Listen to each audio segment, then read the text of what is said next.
ভারত বাংলাদেশের সম্পর্কের টানাপোড়েনের মধ্যে একদিনের ঢাকা সফরে এসেছিলেন ভারতের পররাষ্ট্র সচিব বিক্রম মিশ্রি।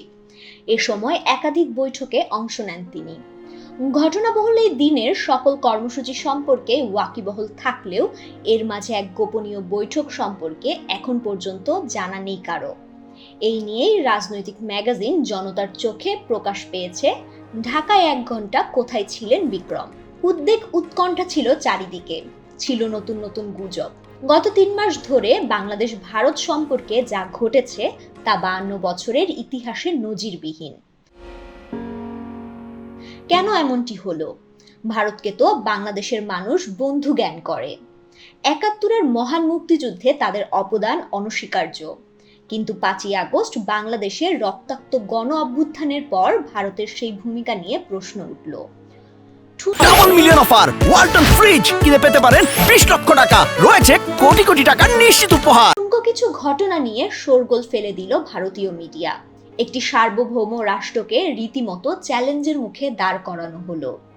সবই হলো রাজনৈতিক বিবেচনা থেকে। বাংলাদেশের অভ্যন্তরে টার্গেট করে সংখ্যালঘুদের নির্যাতন করা হচ্ছে, এমন একটা সুর তুলে সীমান্তের ওপারে কিছু অনাকাঙ্ক্ষিত ঘটনা ঘটানো হলো। রক্ষা পেল না বাংলাদেশের মিশনও। ভারতীয় রাজনীতিবিদরা অহেতুক অপ্রয়োজনীয় বাক্যবাণে বাংলাদেশের গায়ে কালিমা লেপনের চেষ্টা করলেন। শান্ত এই ভূমিতে জাতিসংঘ শান্তিরক্ষী পাঠানোর প্রস্তাবও করে বসলেন। হ্যাঁ, এটা সত্য যে 36 জুলাই খ্যাত 5ই আগস্ট বদলে দিয়েছে এই বদ্বীপের শাসন ব্যবস্থা তথা রাজনীতির হিসাব নিকাশ। দিল্লির সমর্থনে বাংলাদেশের মানুষের ঘাড়ে চেপে বসা শেখ হাসিনার স্বৈর শাসনের শোচনীয় পতন হয়েছে ওই দিনে। জনরোষ থেকে প্রাণে বাঁচতে হাসিনা তার দুনিয়ার একমাত্র মিত্র ভারতেই আশ্রয় নিয়েছেন।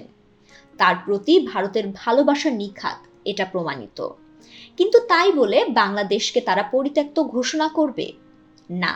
বৌদ্ধদের ভাষ্য মতে এদেশের সঙ্গে ভারতের বন্ধন অকাট্য। সম্পর্কে টানাপোড়েন হতেই পারে, যার প্রমাণ দিল দিল্লি। সব আলোচনা সমালোচনা তথা সম্পর্কের চরম টানাপোড়েনের মুহূর্তে ঢাকায় পা রাখলেন দিল্লির বিদেশ সচিব বিক্রম মিশ্রি। ভোরে দিল্লি থেকে দেশটির বায়ুসেনার বিশেষ চপারে উড়ে এলেন তিনি। দিনের শুরুতে রাষ্ট্রীয় অতিথি ভবন পদ্মায় 2 পররাষ্ট্র সচিব একান্ত বৈঠকে বসলেন। পরে বসলেন পররাষ্ট্র সচিব পর্যায়ের বাৎসরিক স্টক টেকিং বা স্ট্রাকচার আলোচনায়। নাম ফরেন অফিস কনসালটেশন বা এফওসি। প্রায় 3.5 ঘন্টা স্থায়ী ওই আলোচনা মধ্যাহ্নভোজের মধ্য দিয়ে শেষ হলো। আনুষ্ঠানিক আলোচনায় দ্বিপাক্ষীয় স্বার্থ সংশ্লিষ্ট বিষয়াদি নিয়ে পয়েন্ট টু পয়েন্ট বিস্তৃত আলোচনা হলো। সেখানে গুরুত্ব পেল ভারতে বসে শেখ হাসিনার রাজনৈতিক কর্মকাণ্ডের বিষয়টি। বৈঠকে অবশ্য তাকে ফেরানো নিয়ে কোনো আলোচনা হয়নি, যদিও ঢাকায় এ নিয়ে আলোচনা তুঙ্গে। বৈঠক বিষয়ে নিজ নিজ অবস্থান তুলে ধরতে পরবর্তীতে 2 পররাষ্ট্র সচিব আলাদা আলাদা ব্রিফ করলেন। ব্রিফিংয়ে বাংলাদেশের পররাষ্ট্র সচিব একগাদা প্রশ্নের জবাব দিলেন। দিল্লির বিদেশ সচিব কোনো প্রশ্নের জবাব দিতে রাজি হলেন না। মনে হলো তারা নিজ অবস্থানে অনড়। বৈঠক সূত্রে আগেই খবর বের হয় বাংলাদেশে ভারত বিরোধিতা নিয়ে উষ্মা প্রকাশ করেছে দিল্লির প্রতিনিধিরা। ঢাকার প্রতিনিধিরা ব্যাখ্যাসহ জবাব দেন। খোলসা করে যেটা বলা হয় তা হলো 2 প্রতিবেশীর সম্পর্ক বন্ধুত্ব, পারস্পরিক নির্ভরশীলতা এবং মাঝে মধ্যে উদ্বেগ উৎকণ্ঠার মিশেলে হয়ে থাকে। এটাই বাস্তব। বাংলাদেশ ভারত সম্পর্কও তার ব্যতিক্রম নয়। কিন্তু সবকিছু ছাপিয়ে যায় যখন বর্ডারে রক্ত ঝরে। তাছাড়া মানুষের সেন্টিমেন্টে লাগে এসব ঘটনা যখন সামনে আসে, বিশেষত অভ্যন্তরীণ বিচ্ছিন্ন ঘটনাকে যখন বড় করে দেখানো হয় এবং রাজনৈতিক নেতৃত্ব বা সরকারি পর্যায়ে এটি নিয়ে যখন কথা হয়। বাংলাদেশ সমস্যা অ্যাড্রেস করে এবং এ নিয়ে বন্ধু রাষ্ট্র হিসাবে ভারত কূটনৈতিক চ্যানেলে বার্তা দিলেও মানুষের মধ্যে ক্ষোভের এত সঞ্চার হতো না বলে মনে করে ঢাকা। আলোচনায় উভয়ের তরফেই বলা হয় বাস্তবতা অস্বীকার করার মধ্যে কোনো কল্যাণ নেই, বরং এতে সমস্যা বাড়বে। তাই উভয়ই যৌক্তিক কনসার্ন যত দ্রুত অ্যাড্রেস করা যাবে ততই মঙ্গল। সেগুনবাগিচায় কয়েক মিনিটের সংক্ষিপ্ত ব্রিফিংয়ে সংখ্যালঘু নির্যাতন বন্ধের অনুরোধ রেখে গেলেন ভারতীয় সচিব। ব্রিফিং শেষে চটজলতি বেরিয়ে গেলেন। তখনও প্রধান উপদেষ্টার সঙ্গে বৈঠক বাকি। 4:05 যমুনায় ঢুকলেন।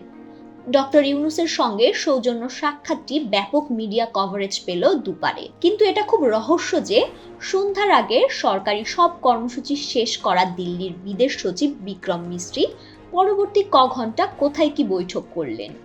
বিশেষ করে সন্ধ্যা 7:50 থেকে 8:35 এই 1 ঘন্টা কোথায় ছিলেন তিনি, কার সঙ্গে দেখা করলেন তিনি ও তার দুজন সফর সঙ্গী।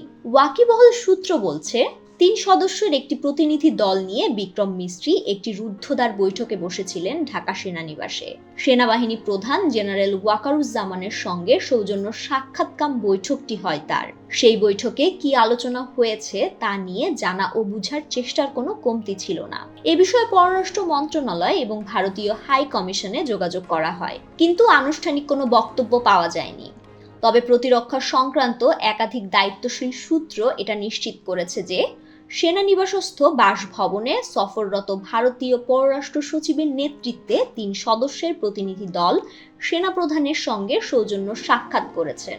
সেই সাক্ষাৎ বিষয়ে পররাষ্ট্র মন্ত্রণালয় তথা বাংলাদেশের অন্তর্বর্তীকালীন সরকারের দায়িত্বশীলরা পরবর্তীতে বিস্তারিত অবহিত হয়েছেন। যেটুকু জানা গেছে, সম্পর্কে মেঘ দূর করার বিষয়ে ঘণ্টাব্যাপী ওই বৈঠকে তাৎপর্যপূর্ণ অগ্রগতি হয়েছে। বিশেষত দূরে থেকে বিদেশ সচিব বা দিল্লি যা ভাবছিল, বাংলাদেশ সফর করে একটি ইতিবাচক ধারণা নিয়েই ফিরেছেন বিদেশ সচিব।